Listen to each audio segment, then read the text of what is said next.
Legend. Yeah, definitely. So gonna leave this for a bit to run through. Right, brother. How you doing? I'm all good. How are you? Good to be Not here. bad, fella. Yeah. Yeah. Um.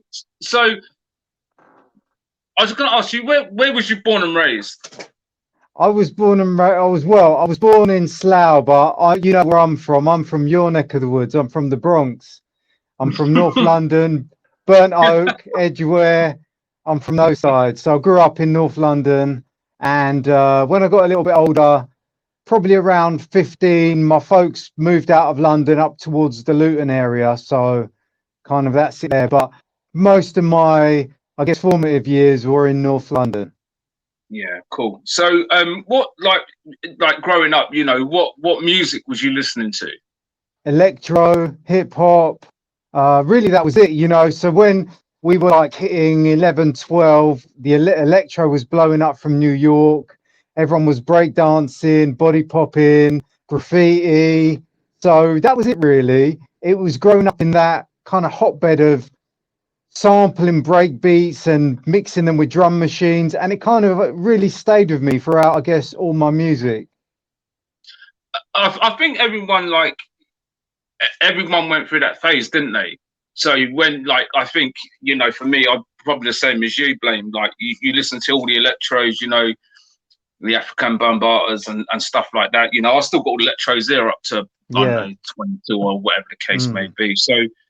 You growing up like that. So I, I, I've got I want to hear the story about Music Takes You, because even today, when you hear that song, mate, that still puts goosebumps on my arms. I'm like, Mm. I'm gonna call it hardcore because that's what I That's that's what what I it that call it. that's what we were calling it back then anyway. So just not give us a lowdown, like before that, you was a graffiti artist before that, yeah. I think so. I can't either confirm nor deny that. But So yeah, all right, so obviously, yeah. All right, we're bypass that because no, yeah, I was, yeah. right. That's So where the name come from anyway. right, okay. So let's move on to Music Takes You, because that's you. I think I saw in an interview something about the seal thing, but I'll just give us a little bit of a lowdown on Music Well, Takes You. what happened was, so when I was studying, I was at college, I was doing graphic design, and I'd always loved music. So I'd always listen to music, but I'd always be breaking it apart in my mind. Like I'd be like, oh, I love them drums, or I love that bass sound, or I love those vocals. But I didn't really know why I'd break music down. I couldn't quite listen to it like everyone else. I'd always be trying to pick things apart, but I never knew that I had a love for music production. It was just a weird way I'd listen to music. And then one of my friends at Dunstable College, he says he was doing a media course, and he said, "Oh, I've got work experience in this recording studio. Want to come down and have a look?" So I went down there, and they didn't pay him no money, but they said to him, it was Justice actually, the guy that I used to do tracks with, Blame and Justice. So I they forget said about to him, Justice, man.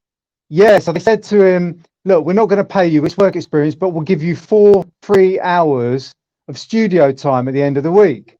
So he said, do you want to come down and try it? And we were like, all right, well, we got this little breakbeat here. We got this little bass sound. And we just turned up with a few records. We made a track. It was called Death Row. It ended up coming out on a label called Chill Records. I don't know if you remember, it was black with the yellow chill it had on it. You're on about like NLG and things Yeah, like yeah, that. yeah. NRG's label. Yeah. So I couldn't believe it. That, hold on a minute, you go in there for 4 hours, you can come out of a record.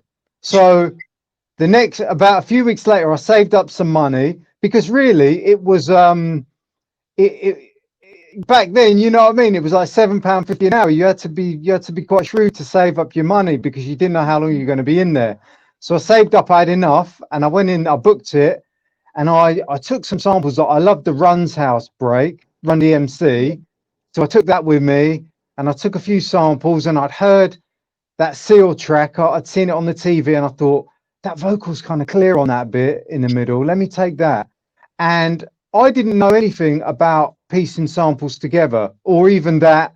Do you know what? You need to listen to the chords the track's in, or the key the track's in. I knew none of it, and I got so lucky because everything fit. So I always say the universe was showing me that day, this is what you need to be doing for the rest of your life. We're going to give you an easy break on this one. Everything's going to work.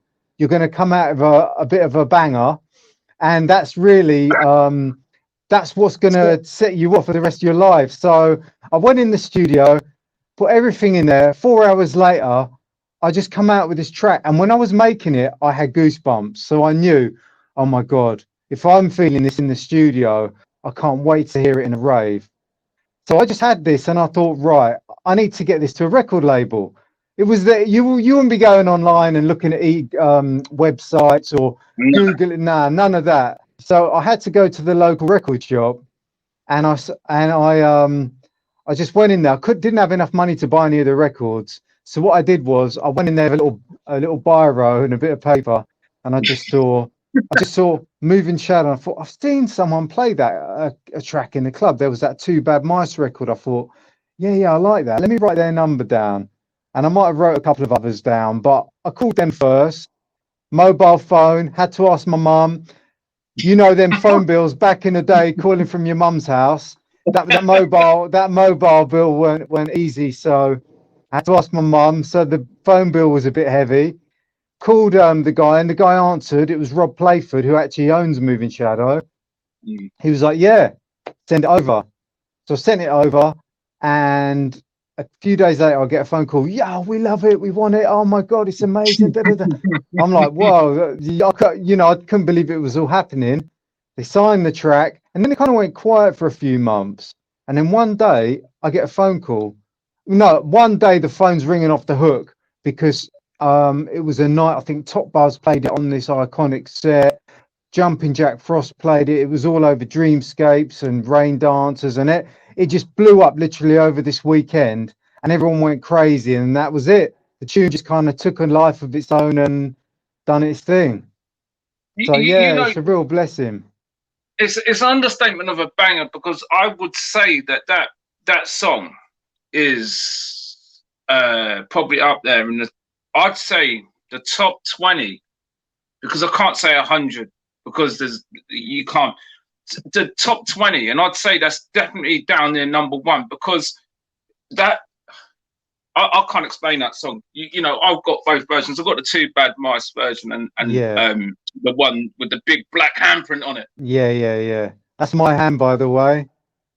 So I had to dip my hand in ink and put it on the label, and it took about a week for my hand to get back to normal again. So the Seal thing, because I didn't get that version. There's been, I think I've got a Moody Cop year that I'd have to put my gain on about. Yeah, some people decided to basically, them bootleggers back then, it was like the Wild West. And what they might do is they might take Music Takes You, then they might take like a Mannix track, then they might take a sub bass track, then they might just bang a 4-track EP out and just chances, really. It was kind of crazy back then. I mean, the quality of this is like absolutely poo. It's like you couldn't. You're better off mixing concrete than mixing that into anything. It was a really bad. So did you have to drop the vocals from that then? Yeah. So what happened was, so I didn't even know. I thought you just use someone's vocals and everyone's happy as Larry. Yeah, off to the races. You can just use what you want. But what happened was, because the track started blowing up and picking up momentum, I realised. Well, what happened was, hold on a sec, my cat's scratching at the door. I need to go sort this out. That's fine. Well, beat it. Right. So what happened was, so Seal's people heard the track.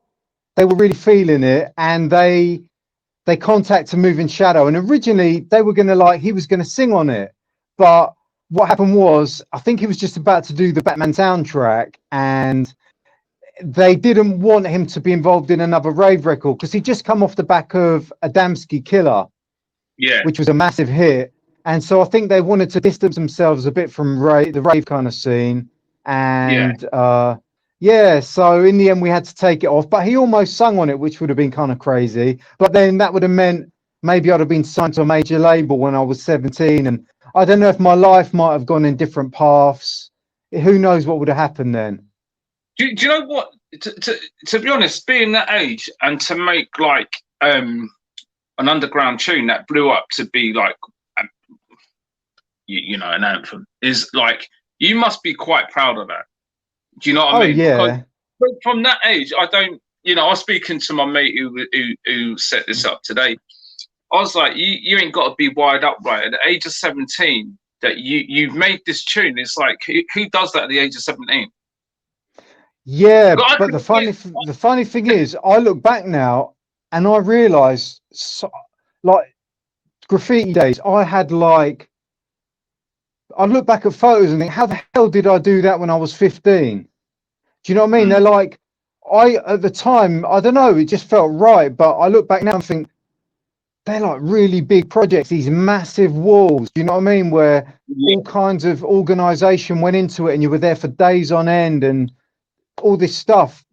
But I don't know, maybe back then, because you didn't have the internet and all that, I think you were a lot more resourceful. And I think kids you just made things happen. So now you can kind of decide to have an idea, but then for about 4 weeks procrastinate on it and be Googling up, oh, this, that, and the other, when really back then you just did it. So it wasn't really anything apart from just doing it. That's all it was. It's crazy, like literally. So you know, after you make that, you know, what you go on? Because do you know what? I forgot you teamed up with. I remember Blame and Justice. I literally forgot about that guy. You know, no disrespect to him, but you know, when things happen like that. So what did you go on to do next after that? Well, after that, everyone was screaming for follow up. So everyone wanted to follow up. And I then suddenly realised I came crashing down to earth with a bang. Right, okay, I'll back up a bit. Music Takes You's blowing up. I'm 17 and I'm starting to get a bit of money.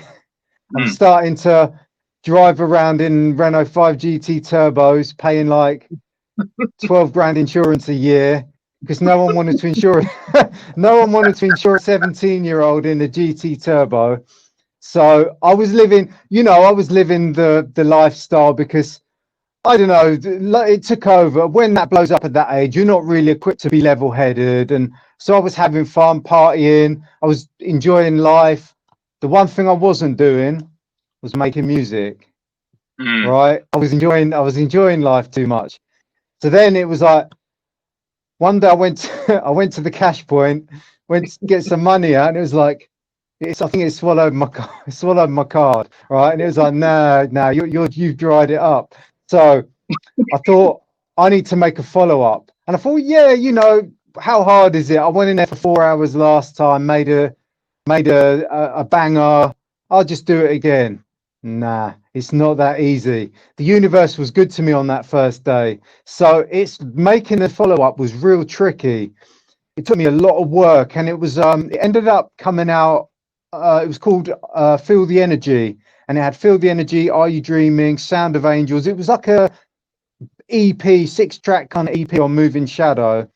And it done all right, but it wasn't the same as Music Takes You. And what happened was, it's only in recent times, it's funny, I thought nobody liked it. It's kind of crazy, but it's only in the last couple of years being on social media when people are going to me, I might have put up a post going, oh, the tricky follow-up, the tricky second, you know, the famous second album, and all, as they always say. So I did this, I put it out that, oh, do you know what? I was a bit disappointed with this. You know, I wish might have gone a bit better. And then I started getting messages, what? We loved it. No. So a lot of people actually really liked it, but there was just no way for me to know back then. Because what would happen is they might, if they liked it, they'd have to write a letter to the record label. The record label would get it. There'd be a big bin liner of letters. At one point they go, oh, they just sling them out. I wouldn't even know. I'd turn up and they'd be like, oh, I think there might have been a letter for you somewhere. I don't know where that's gone. So that was it. So I never even knew that anyone liked it until about 20 years later. So now I feel good about it again. I suppose that's the magic of social media. You know, sometimes it's used for stupidness, and sometimes it actually like boosts back again. Do you know what I mean? So yeah, you know, when I've looked, you know, you've been involved with some major labels, like major labels. When like I was flicking through something the other day, I think I tagged you and I sent it to you. That you were even like signed to Metalheads, weren't you? You made something on Metalheads. I got that here. So I've released on Moving Shadow, Metalheads, Hospital Records, Mampy Swift's Charge recordings. Yeah, I've got some of that stuff. Yeah, Good Looking. I did some stuff with, but then kind of V recordings as well. But then what really started to happen was I started to get a lot of remix projects. And so I ended up getting a chance to remix some of the iconic tunes I grew up with, like Robin S. Show Me Love. Like getting to remix a track that I used to go out and just love listening to back in the day. You know, classic kind of house garage anthem from the early 90s. So I remixed that. Then I got the chance to remix Ray's Break for Love, which is another classic on Champion Records. Then I started getting some crazy phone calls like remixing Michael Jackson, which is a kind of mad one. So so yeah, wow. Remix Michael. I worked with on the David Guetta and Kelly Rowland #1 record, which is kind of mad. When Love Takes Over. So it was like, yeah, I just love remixing big records. And do you know something? You know, you get these artists, and I'm not digging at no one. I'm not digging at no one. The music's you can tell who it is. So you can say that's Jack Jones down the road, or that's Bullfrogs up the road, or whatever. I know who that is. I can tell because they've got that distinctive sound to it. I think with you, it sounds different every time. Never sounds the same. That's. I'm glad you said that because I always try and do something different. But a lot of people say, yeah, that's you can tell you did. So some people say they can tell I did it, but I don't know. Can't. I can't because I've listened to a few tracks like that you've made, and I'm like, it don't sound like you because someone always uses that same either the same kick or the snare or in a certain way, and you know, it's no disrespect because some people want to be known for that, some people don't, and I don't think you sound the same on like all the tunes. That me personally. Well, I think if you've had tracks out in '91 and then you've had tracks out today, you have to evolve. You have to keep it moving because you've always got to adapt because it's really tricky. So say you make a track and it's a success. And then, you know, when someone follows it up with an exact carbon copy of that track, they might just change a couple of things. Everyone's like, oh, he's just done the same. Oh, no. He's washed up, whatever. Yeah. But then if you do something really different, oh, he's changed. We liked him when he was like that. So what you got to do is that fine balance of making a track that's different enough, but the people that like your last one still like it, but it's not too samey. So I'm always trying to do that, which slowly leads you further and further away. And the funny thing is I get people that say, oh, I loved you when you made Music Takes You, right? And then I might get someone else who goes, oh, I loved you when you were doing your Metalhead stuff. Or someone else might say, oh, you need to go back and do more when you're on Good Looking. And someone else might say, you need to do more of your vocal tracks, like when you were getting it going on Radio 1, mixing Show Me Love and all that stuff. So really what I've worked out is when someone gets into your music for the first time, that's the kind of how their heart's attached to it. And that's how they want you to always kind of be. But I think you've always got to keep it moving and evolving. Otherwise, it's not a career. Because I'm lucky enough to say that I can still make music, and that's what I do. But I wouldn't have been able to do that if I'd have just stayed making like versions of Music Takes You forevermore, you know. So you've always got to keep it moving and evolving. And the thing is, like, you know, music moves on. You know, we see that went for hardcore. You know, that went into the jungle. You know, when it's drum and bass. You know, all the subgenres of everything. To be honest, like, you know, I try if I'm in the studio because you know I've worked like I've worked with Alex Banks, Easy Rollers. Yeah. He only lived 10 miles from me up in Norwich, so you know he's engineered one of my tracks every time. I thought you were still in the Bronx. I thought you were still in the Bronx. Well, listen, I'll tell you a true story about saying this quickly. Sidetracking. I was doing a sound engineering course in Paddington Green, and a load of these blokes come over and they're like, where are you from? I'm like, Edgware. They're like, oh, right, Edgware Road. And I'm like, no, Edgware. They're like, what the posh part? I'm like, no. Yeah, they haven't seen some of these places. I was like, it ain't posh down there, mate. It ain't posh. But I used to end up saying I come from Kilburn or something because I'd never heard of it. Yeah. Yeah, they kind of consider it out of London, but it's still on the tube. You can still get a tube to school at the end of the day. Yeah, so you know, when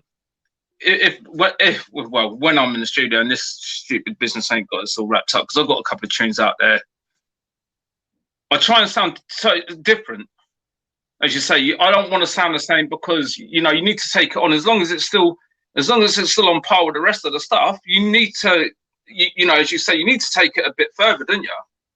Yeah, you always need to keep it moving. And the way I see it is, it's like write the page and keep it turning, and write the page and keep it turning, and just keep it moving. And that's the way you learn, because sometimes you learn from your mistakes, and you learn when things don't go right, and then you think, do you know what, next track I do, I'm not going to be messing around with that sound or this, that and the other, or I've learned a technique. Then you bring it into the next track, then eventually something goes wrong in that next track, then you fix that, and then you learn from the next one. So it's always a matter of keeping it moving, developing, and staying hungry and enjoying the studio time, and enjoying exploring new avenues and new directions, really, because that's what it's all about, you know, just living life and enjoying making music. And you know what? It's again, I know technology moves forward, and a lot of people do stuff on their laptops, but I'd rather sit a week in the studio and get it right. So you know when you're sitting there and you're like, does that sound right? You know, you're gonna have to come back from it to you know, give your ears a rest, go back to you know, because I'll spend about a week in the studio, like someone's studio, and you know what I think is, I'm like, that's not right, that don't sound right, that needs EQ, and that the bass line needs to come up or it needs to come down, vice versa. So I don't know, like I get technology moves on, and a lot of people are making stuff on the laptops. I don't know if that's the way forward, because you know there probably is an EQ processing that you can get on there or something or not. I don't know. How do you feel about that? Well, you can pretty much do everything on a laptop, but I love it. Actually, for me, I love being in the studio, playing the keys, jumping on the different synths, you know. And so for me, it's a matter of, do I want to work on a laptop all day, or do I want some synths? Because I'm in here 7 days a week. I'm in here 15 hours a day, right? It's basically, it's my life. I love it. It's what it is, me. But you can do it on a laptop, and some people get great results. But I just find, if I want to keep the excitement and enthusiasm, I love to have my outboard synths and my gear and the studio environment. And I remember once, so when I used to be touring around, I had a laptop set up, and I thought, you know what, I'm going to be on the road, I'm going to be on the plane, I'm going to be making tracks. So I'd be on the plane, and I'd like, you know, those little mouse pads on laptops. I always used to actually like a real mouse. So you're using the mouse, and then the woman comes past you with the trolley. You're just turning the hi-hat EQ up, and then she bangs your elbow, and you like blow your ears out. So I thought, you know what, I think I'd stick to the studio. But yeah, you can get some really good results with laptops, but I think it's the best of both worlds. If you can have the laptop for your travels and the studio for when you're at home. Yeah, I mean, like there is, you know, when I'm listening, there's some really good, like Well, there's some good music out there, jungle and drum and bass. There's really some good stuff out there. You know, like when I think, you know, Shy FX never lets anyone down. He always comes back. You know, if he's making Crackman or Wolf or, you know, Balaclava, featuring like MC Spider and people like that, man. Like, you know, there was some great stuff out there at the moment. You know, Oh, to say yeah. there's a lot of people going, oh, like jungle took a knock and stuff, and it's like it's always been there, but you know. Yeah, I mean, it's funny. Everything works. Everything has its peaks and valleys, Yeah, and real strong foundational music like jungle is always going to be there. But there's going to be times where it takes it's popping, and times when it just bubbles a bit more underground. Then it pops again, and that's all good yeah, because drum and bass and jungle, they kind of coexist and weave in and out of each other. yeah, And to be honest, it's a real blurry line because when I was making, so say, on Moving Shadow, my tracks would be getting played in jungle raves. And I've yeah. got tracks where like, I'm on Music Takes You's on like a History of Jungle album, but then someone else might go, oh, that's not jungle. This, do you know what? We were all there at the time and it was all getting played under one roof and no one had any problem. It seems No, like it's people now online deciding to carve things up in their own minds. That's jungle, that's not. We were all under one roof and it was all getting played. And so it's wicked when you see someone like Shy FX still smashing it, still doing his thing, and there's so many of the veterans out there still doing it, your Brookies and yeah. Debts and Rons and, pioneers of the scene. So it's wicked to see. So like as like I was going to ask you this. Like going up through the Music Takes You thing. So like, who did you sort of like?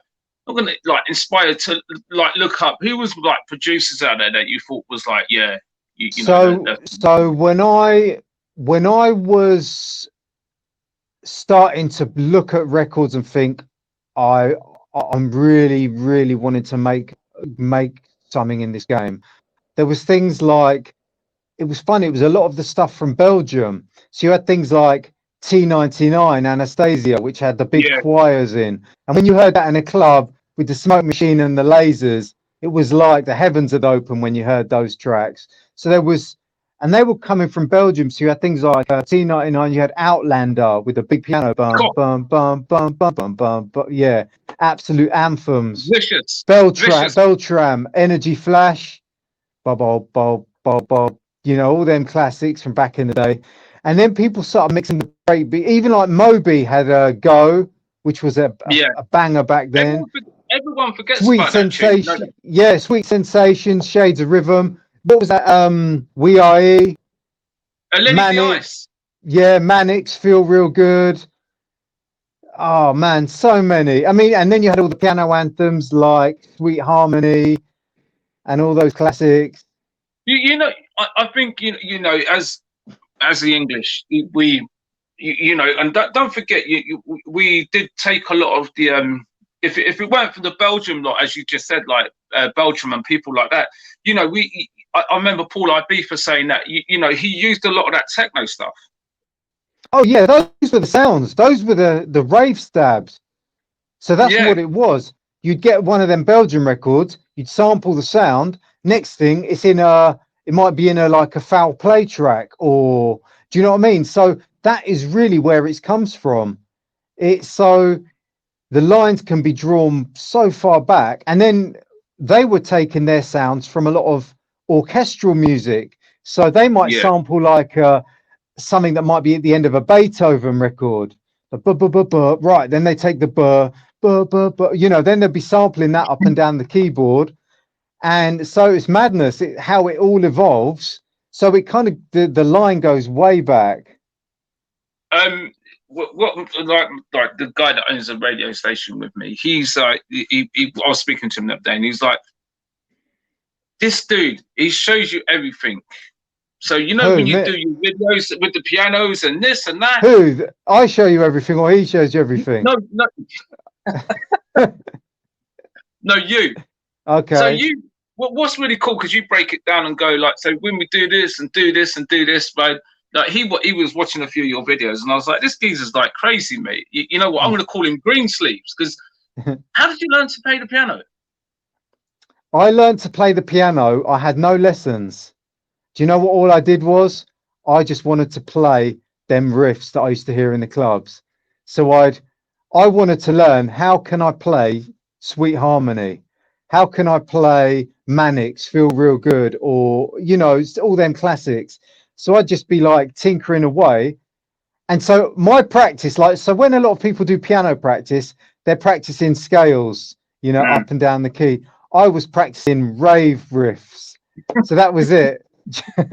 Just practicing rave anthems. So I don't know, I've probably learned a lot of bad habits, and I'm probably like, if a real pianist would come in and look at what I do, they'd probably be quite, I don't know, they'd be like, yeah, you've got a few bad habits that needs ironing out. But I learned it by just playing all the tracks that I loved. And it's great for entertaining your friends at parties as well. Mate, if a pianist come in and said there's, you know, there's some things that need ironing out, I'll be like, you need ironing out, mate. Full stop. Yeah. Yeah. Do you know what I do sometimes? I guess it's like if someone learns to drive when they're like 13 in some old, I don't know, beat up car around the ends, right? They learn to drive. Then when they have to come to pass their test, they've got so many bad habits that they have to unlearn what they've learned. But for me, I'm kind of cool because I just love playing all them kind of piano riffs. I'm cool. I was looking at one of them. I think it was Two Bad Mice. But I'm scared. I was like, well, when they come round to the studio. I was like, this guy's nuts, mate. He's absolutely bonkers. I was just like, what? Because things like that, I find really, really like off the scale, because I'm like, geez, how can you just sit there and start doing that? And I get what you say. It's like, I remember seeing Hype one day. I think he got annoyed with me because I see him in Paradise and he was scratching. I was in stirrups. So I was like, this guy for real.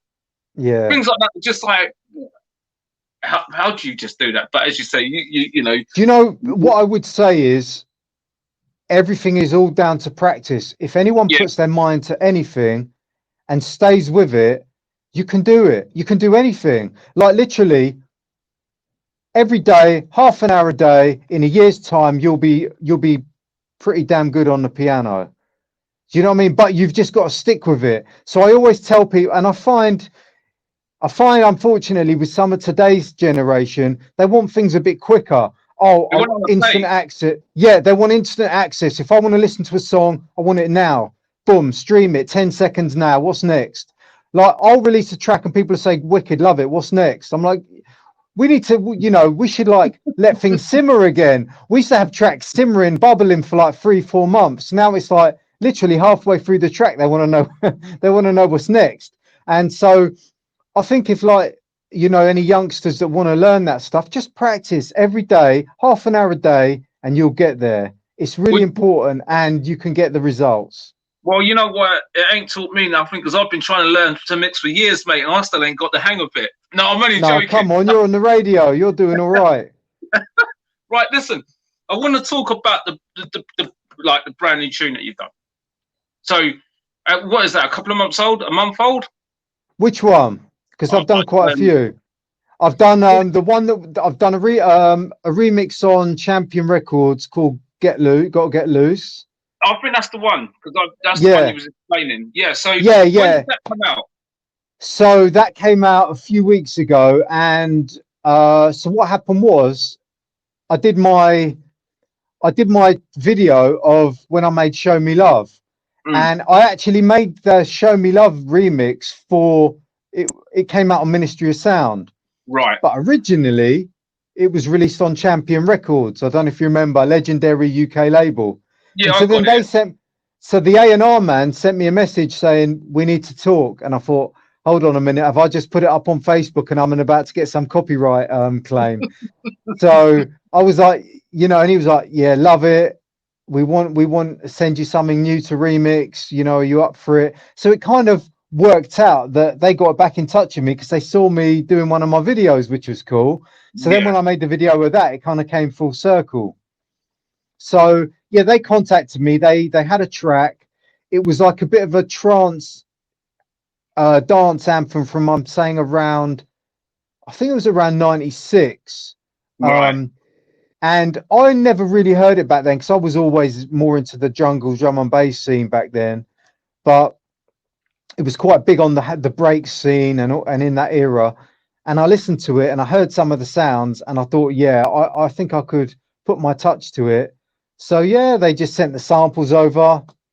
I started listening to it and then I hit record and filmed the process Yeah, I to see just kind that, of man. show people how I did it. You know what? It sounds a really like a really good track. Not saying that because you're on here in an interview. I ain't trying to make your head blow up or nothing, but it really does. The way you explained it and everything, when you listen to it, you're just like, cool.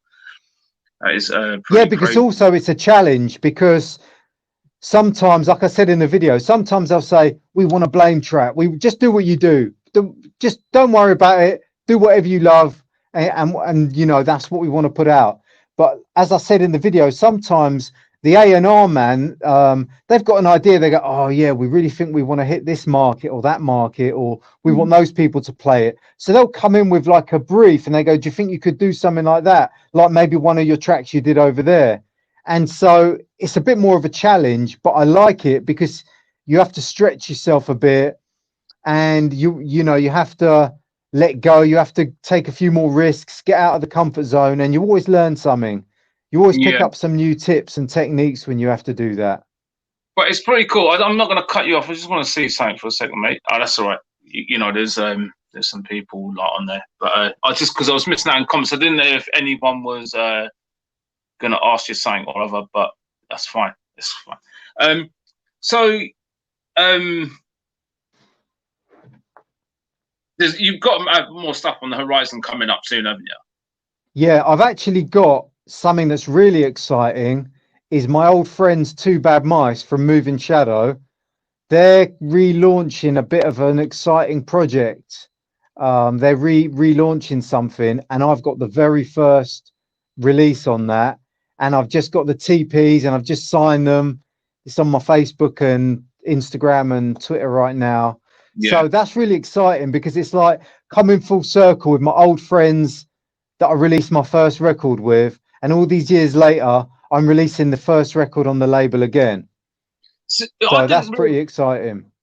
that's really cool when you can sort of go back to like Two Bad Mice. You know when they've obviously done a remix of Music Take You, didn't they, back then? So Yeah. that's good of them, like as well, to bring you on board as well, to go back with those guys to release something. Do you know what I mean? Yeah. And to be first up on the label as well is nice as well, because all these things you hit are like little milestones, little things that make you feel good about, you know, because when you're in music for a long time, you've got to keep the momentum, you've got to keep the positivity, because especially with the social media world, there's a lot of artists I know that can't hack it. They go on and they post something up, and then the negative comments start coming in, the haters, people can really get at you quick. You can wake up and before you've had breakfast, like 20 people are telling you about that you're crap. Do you know what I mean? And then you've got to dust yourself off and get back in the studio and feel confident again. It's a real tough game. I So think I was going to say, you always need to have things that you make you feel good, to inspire you to keep going, to kind of give you that energy to keep that fight going in the music game. I think we know what social media has done, because I've been run off of I left Twitter for certain reasons. A long story, and when I've been doing like the breakfast shows and stuff like that on like Upfront, I'll get people coming and go blah blah blah. And it's like, well, if you don't like it, watch one and go and watch another station.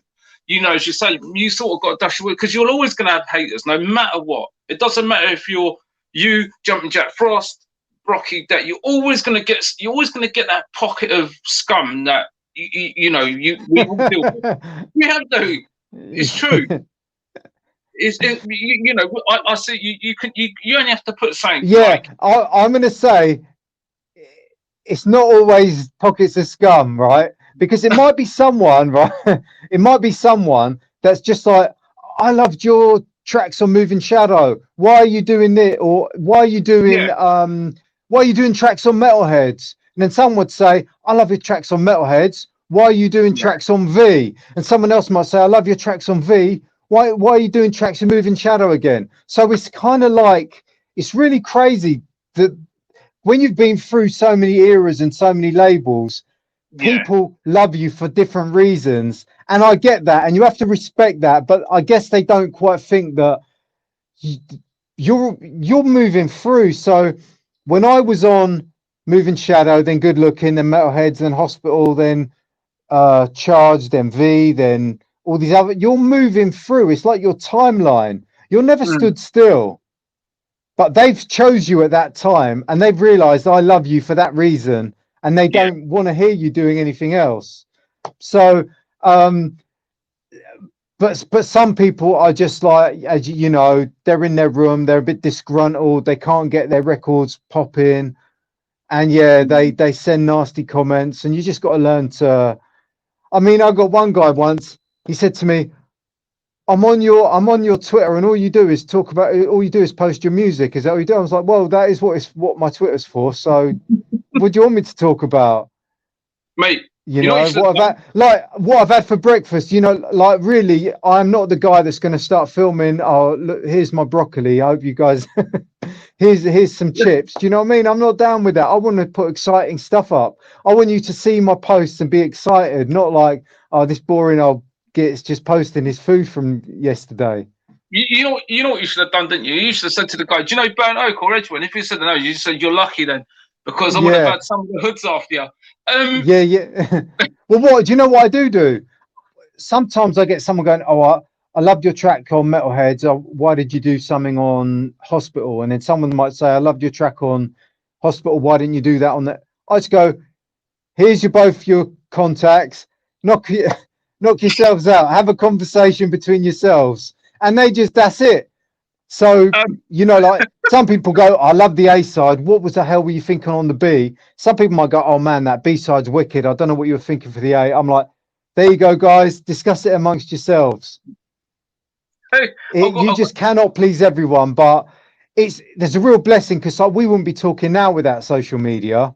And mate. but basically you've got to have a tough skin, and you've got to just be positive and try and show people love where you can. I've got two more questions. One is, did you know after like meeting Alex Banks at like Easy Rollers, I didn't know he was hyper experienced. You know, a lot of them dudes went under aliases. Did you go under an Yeah. alias at all? I did. I went under an alias back then called K9, which was on their label Section 5 Records. Their Moving Shadow had a Yeah, sister label, which was an yeah. alias for the label. So Ah, I had a track called Crazy Bad Boy, which was like a jungle kind of track. So I was an alias then. Then went under a group called Icons along with Justice, which was a bit more 95, 96 jazzy. When we were going to things like the Blue Note or yeah. Speed in London. Then what else did I do? In more recent times, I've gone under the name Social Misfits with another guy, another friend, DJ Concrete, and that was on V Recordings. I remember Social Misfits. So You posted something yeah, about them. yeah. So I've had a few over the years, but yeah, I'll probably just stick with Blame from now on. It's I hard think enough. so. Yeah, you got to keep your name out there, haven't you? Yeah, I mean, unless you want to go low key and do some like next projects that you don't want people to know about, but sometimes, it's up to the individual, really, isn't it? That's what I gotta say. Yeah. So, But I think right, for branding, it's good to keep your brand strong, keep your name strong, keep consistent releases. Um, Instead of having like 15 different names and 15 different projects, no one really knows what you're for. yeah, So yeah. right. So, my last question is: when this is all over, What I'm over? gonna This video or life? this COVID rubbish, Oh yeah. right? I'm gonna come and pick you up, and we're gonna go back to the hood, man, and we're gonna go because your old school, mate, is not Edgware School no more. It's called the London Academy. Is it? It's gone, mate. It knocked it down. Because you used to be able to see it from the M1, the old sports field. Yeah. So is that gone now? Mate, everything's gone. There's a McDonald's there, mate. Round Serious? the corner. Yeah, mate. So when this is done, we'll make a date. We'll go back. We'll see Colindale. We'll see Burnt Oak. We'll see Edgware. And it has changed, mate, for like, it's ridiculous. Is it still grimy or have they cleaned it up? It looks, Colindale looks like New York, mate. Yeah? Honestly, it's made it all looks like, a glass and everything. My family is still down there. I tend not to go back down there if I don't have to, but you know, I have to go and visit my mum and stuff. So it's like, you know, as I say, once this COVID's over, I don't know if you like my driving because I've only been past 2 years. So what I'll do is because I could, you know, I'll tell you what, I'll meet you there. I'll meet you there.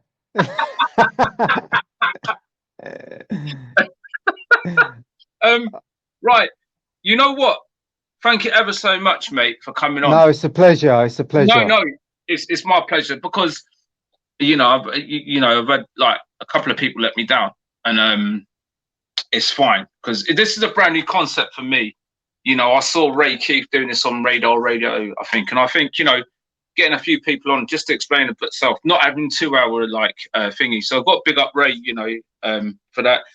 Didn't nick it. I thought it's a good thing because like you know my guests are all now rolling up into the middle of like November and it's only been going a few weeks.